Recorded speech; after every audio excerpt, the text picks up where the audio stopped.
ખાચરની કુળદેવી છે ને તારી એ જ કુળદેવી છે. તેથી સાહેબ એ 9-10 વર્ષના દીકરાને જનૂન ચડ્યું ને એની માની આંગળી મેકીને એટલું કીધું કે માં આજ 55 વર્ષના હોમલા બાપુ ખાચર જો અગ્નિમાં પડે 55 5-25 નહીં 55 વર્ષના સોમલા બાપુ ખાચર અગ્નિમાં પડે અને 55 વર્ષના સોમલા કાઠી દરબારની જો લાજ રાખે ને હું અગ્નિમાં એનું નામ લઈને પડું તો મારી લાજ ન રાખે?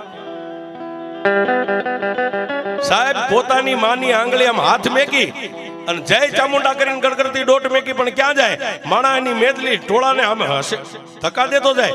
માણાની હોરવો સોમલા બાપુ ખાચર 5 ડગલા ભરે અરે એને ધક્કો દઈને પાડી દીધા અને જય ચામુંડા કરીને અગ્નિના ભઠ્ઠાની માલપા પડ્યો હો બાપ. અને સોમલો ખાચર આમ જોઈ ગયો કે આહા. પણ અગ્નિની માલપા ઉભો રહીને એટલું કીધું દરબાર 70 વર્ષે તો આબરૂ રાખે પણ જો મારી જેવા કુમળા ફૂલની આબરૂ રાખે ને તો આ ડુંગરે બેઠી બરોબર.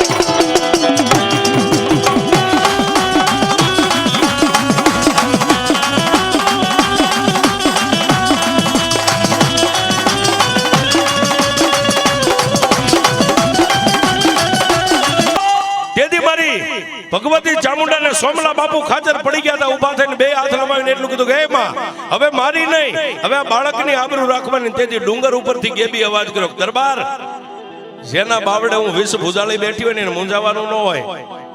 એ કદાચ કામણગારો ગમે એટલી અગ્નિ પ્રગટ કરે પણ મારા ડુંગરના પેટાળમાંથી જો અહીંથી હેમાળો હાલતો કરી અને જો ચોટીલાના શમશાનમાં હળકતી શેયું ન ઠારી નાખું તો ચામુંડા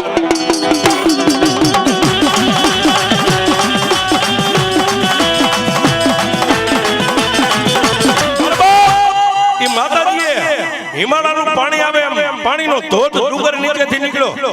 શમશાનમાં પાણી પગ્યું હળકતી શે ઠરી ગઈ.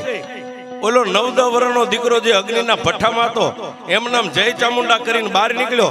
પણ તેથી મારી ચામુંડાએ કીધું દરબાર હવે જે મારું હિમાલયનું પાણી ડુંગર હેઠેથી આવ્યું છે ને એની એક અંજળી ખાલી આમ ભરી અને તારી સામે વિદ્યાવાળો ઉભો છે ને એ ભાગવા માંડે પેલા પાણીની અંજળી આમ કરીને આમ 60 પાણીની અંજળી 60 ને જો ચોટીલાના શમશાનમાં ધરતીમાં ન ઉતારી દઉં તો તારી ચામુંડા